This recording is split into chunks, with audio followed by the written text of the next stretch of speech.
You do not need to be ready to be a better father. That sentence matters because a lot of men are waiting until the money is better, waiting until the divorce is less raw, waiting until the anger is under control, waiting until the guilt is quieter, waiting until they feel like the kind of man their children deserve. And while they are waiting, the days keep passing. The child keeps growing. The house keeps needing them. The small moments keep arriving and leaving.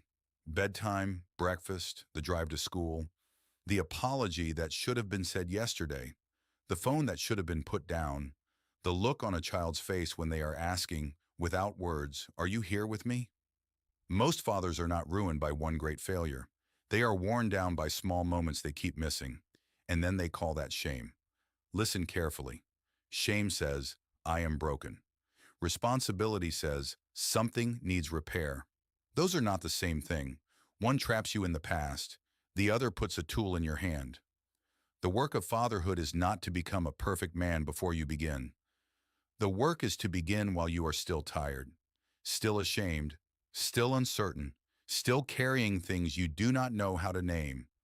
That is where most fathers actually live. Not in the polished version, not in the quote on the wall, not in the photograph where everyone is smiling. In the kitchen after everyone has gone to bed. In the car before you walk into the house. In the silence after you raised your voice. In the moment when you know you could either explain yourself or repair. That is the place this channel is built for. Not performance, not noise, not pretending fatherhood is easy. The quiet work. The work of returning. There is a line from Marcus Aurelius that fathers should carry carefully. Waste no more time arguing what a good man should be. Be one, not talk about one, not imagine one, not wait until you feel like one. Be one. In the next sentence, in the next room, in the next decision. That is where a father changes. Not in a dramatic promise, not in a new identity, not in some heroic reinvention. In one ordinary act of steadiness. You pause before you answer. You kneel down instead of shouting from above. You say, "I was wrong," without turning it into a speech. You put the phone face down. You sit on the floor for 10 minutes even though you are exhausted. You tell the truth when a lie would be easier. You do the small hard thing, and then you do another. That is how trust is rebuilt. Not all at once, brick by brick. And some of you are carrying more than people know. You are carrying bills. You are carrying regret. You are carrying the fear that your child will remember the worst version of you. You are carrying the memory of your own father and the things he did or did not do. And you are trying, quietly, not to pass all of it down. That matters. The man who notices the pattern is not finished. He is awake. But being awake is not enough. You have to turn it into action. So here's the practical work. Tonight, before you sleep, ask yourself 3 questions. Where was I present today? Where did I disappear? What is one repair I can make tomorrow? Not 10. One sentence, one apology, one conversation, one quiet act of attention. If you need somewhere to write that down and work through it properly, the Dads Do Better journals are linked on the channel page. They are not magic.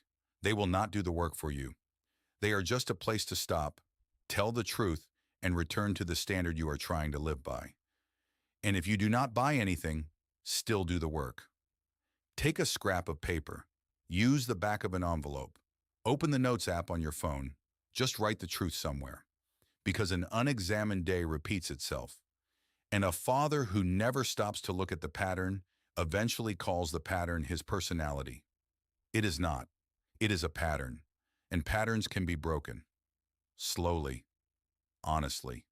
Without drama. The aim is not to become a father who never fails. Your children do not need a flawless man. They need a man who returns. A man who notices when he has gone cold. A man who repairs when he has done harm. A man who can carry pressure without turning his home into the place where it spills. A man who keeps becoming steadier than he was yesterday.